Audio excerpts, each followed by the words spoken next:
is Hazel Whitmore. I'm 36 years old, a corporate attorney based in Atlanta, Georgia. My life used to revolve around two words: stable and secure. Or at least that's what I believed for the past 10 years, since the day I married the man I thought would be my strongest foundation. Jared Whitmore is a regional director for a major pharmaceutical company, a calm, resourceful man who always knew how to make everything look perfect from the outside. We met at a symposium in Houston. He approached me, slowly, deliberately, as if he knew exactly when to step forward and when to hold back. Everything between us unfolded so smoothly, I once wondered if fate was handing me a gift. We got married when I was 30. A simple wedding by Lake Tahoe, just close friends and family. I still remember the way he looked at me under the golden afternoon sun, warm, composed, and full of promise. 7 years passed and we built the kind of life people envy. A 2-story home in East Cobb, a new SUV, 2 golden retrievers, and summer vacations in Colorado. But what others saw was just the surface. About a year ago, I started noticing changes. At first, Jared came home late on Wednesday nights. Then it became more frequent. He always had an excuse: strategy meetings, product launches, or simply, things are hectic lately. I believed him. I wanted to. I was too exhausted from long hours at the firm to question it. Some nights I sat in the kitchen under dim light until nearly midnight, convincing myself he was stuck in traffic or finishing a quarterly report. But patience has a limit. One Friday night, after a full day in court, I came home and found his shirt draped over a chair, scented with a cologne I'd never smelled on him before. It was sweet, sharp, and far too youthful for a 43-year-old man. I asked about it. He smiled. "Oh, just trying something new. Don't like it?" I didn't answer. I walked into the kitchen, opened the fridge, grabbed a soda, and drank half the can, trying to swallow back the questions I wasn't sure I was ready to hear the answers to.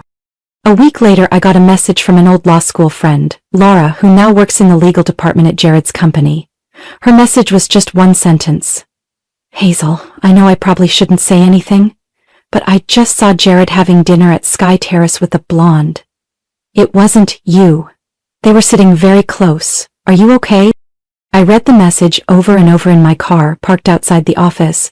My heart didn't race, I didn't cry. What I felt was a terrifying hollowness, like every cell in my body had suddenly frozen. I replied, "Thank you. I guess I was more okay before reading that." Her name was Amelia. I found her file after secretly accessing Jared's laptop, a name that appeared way too often in internal emails, meeting invites, and Outlook calendars. Amelia Hart, new marketing associate from headquarters, 28, blonde, and a former fitness model. The kind of girl who knows how to smile at the right moment and call older men sir with a voice that makes your skin crawl. I met her once at last year's Christmas party. She told me my dress complimented my skin tone. Looking back, I think I smiled back at her. Probably the same way I smile at witnesses on the stand that I don't trust. I'm not someone who jumps to conclusions without proof, but I'm also not the kind of woman who closes her eyes when every instinct in her chest is screaming. After Laura's message, I started watching Jared like a stranger. The way he took calls in another room, the absence in his voice, the physical touch that slowly disappeared. Everything had a reason, and I was starting to understand it. I didn't confront him right away. Instead, I went to Sky Terrace on a Wednesday evening right at 7 p.m. Jared had told me he had a meeting with the Savannah office. I ordered a glass of white wine and sat in the most discreet corner, where I could observe without being noticed. And then they walked in. Jared and Amelia. I had prepared myself. But seeing him place his hand on her back, whispering something that made her giggle, it still tightened my throat. She pulled her chair closer. Jared leaned in, smiling like he'd never heard the name Hazel. This wasn't misunderstanding. This wasn't suspicion. It was betrayal, blatant, calculated, and cold enough to make me shiver. I left before they ordered. I didn't want rage to lead me. I needed him to say it first. 3 days later, after Jared finished his shower and was towel drying his hair in the bedroom, I sat at the edge of the bed, keeping my voice steady. "I saw Amelia at Sky Terrace last week." The towel slipped from his hand. His eyes froze for less than a second before darting away. Oh, I think you misunderstood something? No, I didn't. I saw you sitting with her, your hand on her back, and I remember she once said she loved cedarwood cologne, the one you suddenly started wearing. He laughed awkwardly and walked to the vanity, trying to dodge the conversation. Hazel, you know, this isn't as serious as it looks. She's just a coworker. Things between us have been distant lately. Since when? I asked, my tone sharp. Since I started working 70-hour weeks so you could invest in real estate? Or since you began deleting meetings from your Outlook calendar? He turned, caught off guard and frustrated. All right, you want honesty? We've been seeing each other. But I didn't plan it. It just happened. I stood up and looked him in the eye. Affairs don't just happen. You didn't trip and fall into her bed. You chose this over and over. Jared didn't respond, and I knew right then I'd reached the end of our marriage. I packed his things that weekend. I didn't cry. I didn't beg. The house belonged to both of us. But I stayed. Some things I wasn't ready to let go of yet. And some things he no longer deserved to keep. I thought that was the end. I thought I had already faced the worst of it. But 6 weeks later he came back. And not with an apology. It was a rainy Thursday afternoon. Jared stood under the porch overhang, coat soaked, eyes staring at me with a mix of panic and hope. We need to talk, he said. I crossed my arms. We already did. There's nothing left. Hazel, he swallowed hard. Amelia's pregnant. 11 weeks. It's mine. I heard the rain behind me, felt my heartbeat pound like it wanted out of my chest. But my face stayed still. No anger, no sadness. Just a strange, bottomless quiet. Like I was seeing him from somewhere very far away. What did you come here for? I asked. Congratulations? Here is your original text translated into natural American English, following your instructions regarding currency, measurements, and time formatting. All content has been preserved without additions. You think I deserve to know? I nodded. No, for what? So I can keep watching you build the life you once promised to build with me? Just with someone else? Jared didn't answer. He stood there, motionless, like a statue. And I closed the door. That night, I lay on the couch in the living room, the soft glow of the lamp casting an amber hue on the wall. I stared at the ceiling, replaying our wedding vows in my head. For love, for trust, for a shared future. Each word now sounded like a cheap line from a bad play. No, I wasn't falling apart, I was waking up. And for the first time, I wasn't afraid to face the truth. We began the divorce process in early October, at Jared's attorney's office in Midtown. I had everything ready. Asset documents, bank statements, even the texts he sent me during the entire affair. I wasn't going to fight with emotions. I wanted to finish this with clarity. Amelia came with Jared. She wore a tight-knit dress, her bumps starting to show beneath a beige trench coat. She looked like she was heading to a photo shoot for a successful pregnant entrepreneur. When her eyes met mine, she gave a polite smile, but only for a split second. Throughout the meeting, something felt off. Amelia kept checking her phone. She didn't look at Jared while he spoke with the lawyer. Every time it buzzed, she glanced at it quickly, then set it face down on the table. At one point, she stepped out for nearly 5 minutes to take an urgent call. Jared's lawyer scratched his head and chuckled. Pregnancy tends to complicate everything a bit, right? But this wasn't just complicated. Something didn't add up. A few days later, while at the notary office to sign over some transfer documents, I ran into Daniel Sutter, Jared's college best friend and the best man at our wedding. He was the only one from Jared's circle who still checked in with me after everything happened. When he saw me, he looked like he wanted to say something, then hesitated. I nodded in greeting and was about to walk past when he called out in a low voice. Hazel, if you have a moment, I think there's something you should know. We stepped into a small coffee shop nearby. Daniel ordered an espresso, but didn't touch it. His hands trembled slightly as he stirred the already unsweetened drink. What is it? I asked, keeping my tone calm. He looked up, his eyes conflicted. I was involved with Amelia. Before she joined Jared's company, I froze. We met at a marketing conference in Nashville back in February. It started as a fling, but it lasted almost 3 months. Then, she just vanished. Vanished? I echoed. No texts, no calls, no explanations. Then I saw a photo of her and Jared on LinkedIn. A few weeks later, Jared called to say, "Amelia's pregnant." I tightened my grip on the coffee cup. "Do you think the baby could be yours?" Daniel didn't answer right away. Instead, he pulled out his phone and opened his photo gallery. "She sent me an ultrasound once. I still have it. Because I didn't know what to do." He handed it to me. The caption below the image was like a cold blade. "Look closely. Forehead's totally yours. Let's hope the stubbornness skips." I looked up. "She knows Jared thinks the baby is his, right?" "She does, but she's never said anything clearly to either of us. With Jared it's vague. With me, she texts late at night, like she's holding on, but never confirms anything." Daniel showed me more texts, lines like, "I'm not sure things are going in the right direction.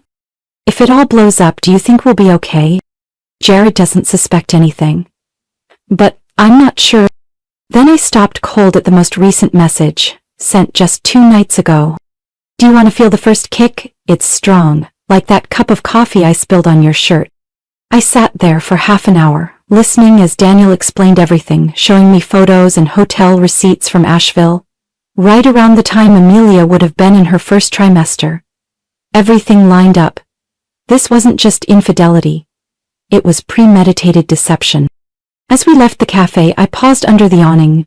Light rain was falling, warm drops touching my face. I knew I couldn't stay silent. Not for Jared's sake, but for the sake of the truth. No child deserves to grow up inside a lie. I picked up my phone and typed a single message to Jared. "When you're free, I need to talk. About Amelia. And the baby." Jared didn't reply right away. 2 days later he called back, voice tired. "Hazel, you said you wanted to talk. Can we just do it now?" "No," I replied. "I want to see you in person. No lawyers, no Amelia, just us." After a long pause, he agreed. We met at the coffee shop we used to love. Corner of Juniper. When I arrived, he was already there. No tie. No familiar smile.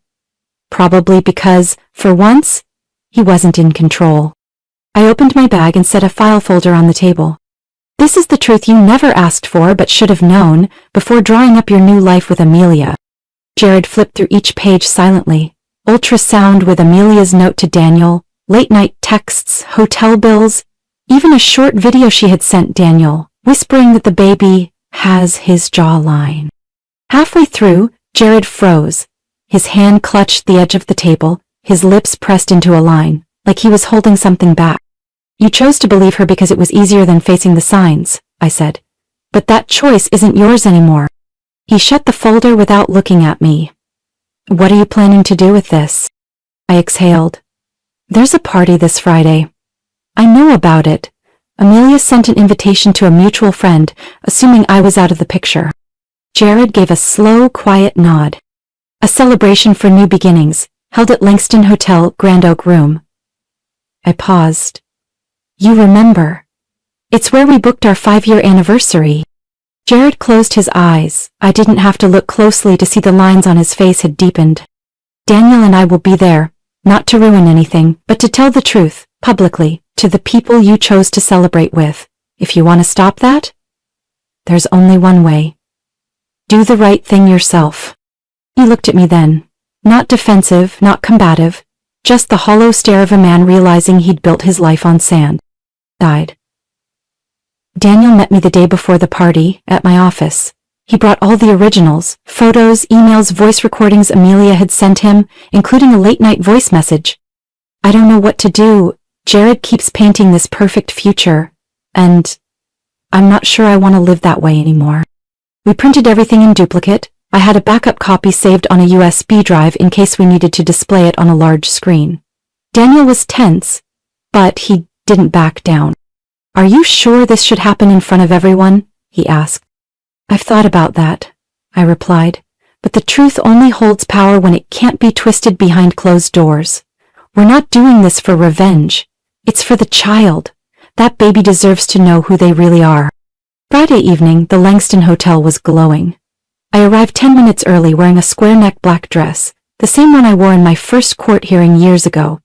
I call it the statement dress, because every time I put it on I say something most people are too afraid to say out loud. Daniel arrived a few minutes after me. His expression was steady, though the nerve still lingered in his eyes. We walked in together, heading straight for the Grand Oak banquet room. Inside, it was exactly what I expected. Wine glasses, laughter, and toasts. No one spoke when Daniel and I entered the room. All eyes turned toward us, surprise sweeping across the room like a current.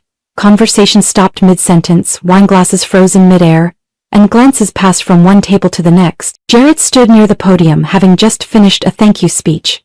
Beside him, Amelia clung lightly to his arm as if to reinforce her place. She smiled. Until she saw me. Then her smile faltered mid-curve. I walked straight toward them and stopped a few steps away. Daniel stood beside me, calmer than I'd ever seen him. "Thanks for inviting me to the party, Amelia," I said. "I'm here to congratulate you both. But I also brought a gift. Something I think Jared should open before anyone raises another glass." Amelia spoke first, her smile now brittle. "Hazel, this is a private party. If you have something to say, maybe save it for another time." I looked directly at her. I thought that too, until I realized what you've done doesn't just affect me, it affects the man standing next to you. Jared turned, his eyes suddenly on edge. Daniel stepped forward. "Amelia, we need to talk. And Jared needs to hear this too." I placed the folder on a nearby table and opened it. "Jared, these documents, messages, photos, recordings, even an ultrasound, they all point to one very likely truth. The baby Amelia's carrying might not be yours." He froze in place. Amelia let out a dry, sharp laugh. "What is this, classic jealousy, Hazel? Or are you trying to play the victim again, Daniel?" Daniel shook his head. "Amelia, you know better than anyone this isn't some story I made up. You're the one who sent me the ultrasound with the note, 'Forehead's totally yours.' You're the one who messaged me at midnight saying you weren't sure if Jared was the father." "That's not true," she snapped. "It was a joke. Daniel, you're twisting everything to suit yourself." I pulled out a printed photo from my phone, the one she had sent Daniel, along with the recording of her voice saying, "Do you want to feel the first kick?" I turned to Jared. "Were you ever invited to her ultrasound appointments?" He slowly shook his head. "She told you the doctor didn't allow guests?" Jared nodded quietly. Daniel murmured, "Hazel, play the video." I turned up the phone speaker, holding it near the mic on the table. Amelia's voice came through, soft, polished, unmistakable. "Jared doesn't suspect anything. He believes it all. I haven't even let him touch my stomach at the appointments. Things are going smoother than I thought." The room held its breath. Amelia gasped. "That's fake. That's not my voice. This is a setup." Jared turned to her. "I gave up Hazel for this. Because you said this was an honest beginning." "I didn't," her voice cracked. "Jared, I panicked. I didn't know what to do. But I love you. I really do." Daniel spoke softly. "You said the same thing to me. Same words. Same tone." Amelia looked at him like he had slapped her. "You're nothing. You were just the backup plan. I chose Jared." I looked down at the folder. "And now you've said it out loud." Jared was no longer standing tall. He took a step back, as if the ground had shifted beneath him. I had never seen his eyes that red, not from anger, but from a collapse he couldn't stop. He turned to Amelia, his voice barely audible. "When were you going to tell me?" There was no answer. A wave of silence moved through the room, then people began leaving. An older couple slipped out first, avoiding eye contact. A group of younger guests at the back quietly stuffed their phones into purses, murmuring polite excuses. Everyone understood. This party had become something else entirely, a public reckoning. Amelia stopped resisting. She lowered her head, grabbed her purse, and walked briskly out of the room. Jared stayed frozen, eyes following her. Then he turned to me. "Here is your full English translation, formatted for natural AI narration and fully aligned with your instructions on tone, currency, measurements, and time expressions." "Thank you," he said, his voice rough. for not letting me live in that illusion any longer. I nodded slightly. I didn't do this for you, I did it for the truth. And for the child. They deserve to grow up knowing the real story. Daniel stood next to me, silent but steady. We didn't win anything. But we were no longer deceived. After Amelia left the party, the air inside the room never quite returned to normal. Jared stood frozen. The remaining guests lingered, partly out of politeness, partly out of curiosity, waiting to see what would happen next. I didn't say anything else. The truth had already been laid out in that room, and there was no need to repeat it. Eventually Jared turned to me. His eyes were red, no longer sharp with confidence like the man who once led every meeting without hesitation.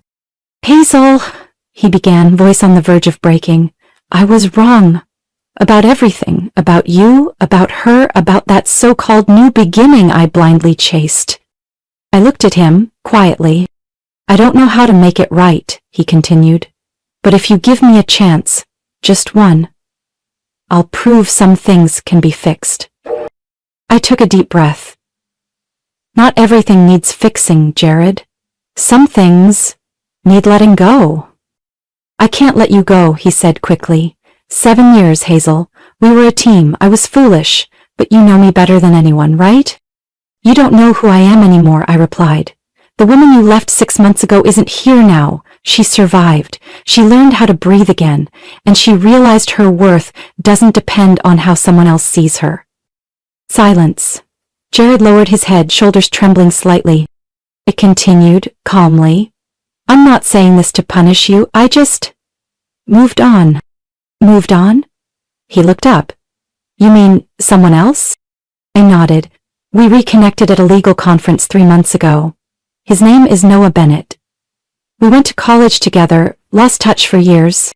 Jared seemed stunned. His face looked hollow, as if he'd lost both his direction and his anchor. Do you know what it felt like seeing you walk into that room tonight? He asked hoarsely. I thought you came to destroy the evening, but instead, you saved me from living a lie for the rest of my life. I didn't deny it. I didn't do it for you. I did it for the child and for Daniel. Daniel, still standing at the corner of the room with his hands in his pockets, stepped forward, slow but firm. I'll take responsibility, he said, looking Jared in the eye for the first time. If the baby's mine, I'll step up as a father. No court orders, no paternity test if it's not needed. I'll be there. Jared nodded, no longer defensive. Just a man forced to face the truth too late. I left the party not long after. On the way home, Daniel texted. Thanks for not letting me fall apart alone in that room. I replied, no one deserves to be stuck between truth and a lonely lie. 3 weeks later, Amelia officially left Atlanta and returned to her mother's home in Portland. I heard from an old colleague that she planned to give birth at a small local hospital. Daniel didn't follow her, but he booked a flight to Oregon the week of her due date. He said he couldn't turn his back on his child, even if things hadn't started as planned. I don't hate her, Daniel told me once. I just feel sorry for everyone who got caught in the fallout of her choices. As for Jared, he requested a transfer to the Charlotte branch.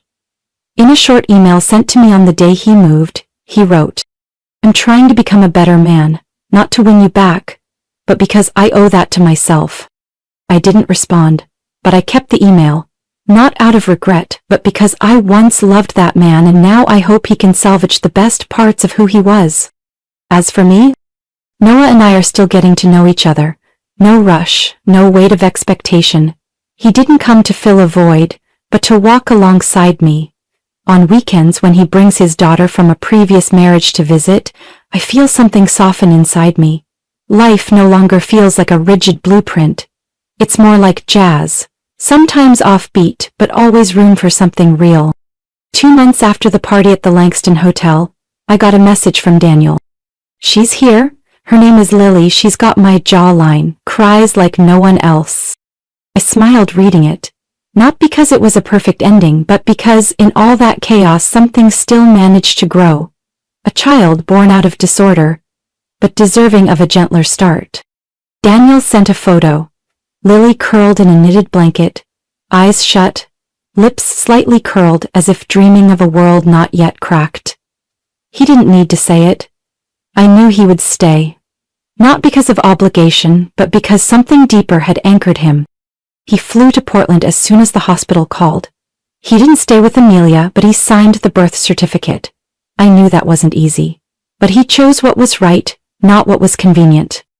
Jared left Atlanta. I haven't heard anything since, only that he's trying to rediscover himself in a city where no one knows him as someone's husband or father. Sometimes distance is the only space, wide enough to hold what's left. My life now looks nothing like the woman who once sat in a dark kitchen waiting for a text that never came. I wake earlier, eat breakfast slower, and no longer force myself to be strong all the time. Noah, the man I once called the missed turn, has become my real companion. We're not rushing, not covering cracks with new paint. Every conversation, every dinner we cook, every weekend with his daughter at the park reminds me, love doesn't blind you, it illuminates. We're planning a small backyard wedding, no bridesmaids, no stage, just a few friends, some candles, and a quiet promise. I used to think happiness was a destination. Now I know, it's something we learn to build, day by day, even when your hands are still shaking and your heart still remembers pain. People often ask, Hazel, if you could go back, would you choose a different path? The answer is no. I don't regret loving Jared. I don't regret trusting him. Because without those years, I wouldn't have had the courage to face the truth, or the strength to rise from heartbreak without becoming hardened. This isn't a revenge story. I didn't stand up to expose someone just to make them hurt like I did. I did it because truth deserves to exist outside whispered corners. I didn't survive to prove anything to the world. I survived because I deserve to live a life I choose for myself. And if you've made it this far, if you're in the middle of betrayal, doubt, or loss, I don't have perfect answers, but I do have this. Truth, as brutal as it is always the beginning of freedom. Last night, while watering the garden, I caught a blurry glimpse of myself in the window pane. No chaos, no shields, no need to pretend to be anyone else. Just a woman, standing in her own garden, knowing exactly what to keep and what she's finally ready to release. No need to say it out loud, some things are already clear enough. Hazel's story isn't just about overcoming betrayal. It's a reminder that truth, even when painful, is where freedom begins. In real life, we all face collapses that feel impossible to recover from. But how we respond, how we listen to ourselves and move forward with grace, defines who we become. Not the one left behind, but the one who stood up and rewrote her story, on her own terms. What do you think about Hazel's journey and the choices she made? Share your thoughts below, and don't forget to follow the channel for more heartfelt, meaningful stories about life, love, and family.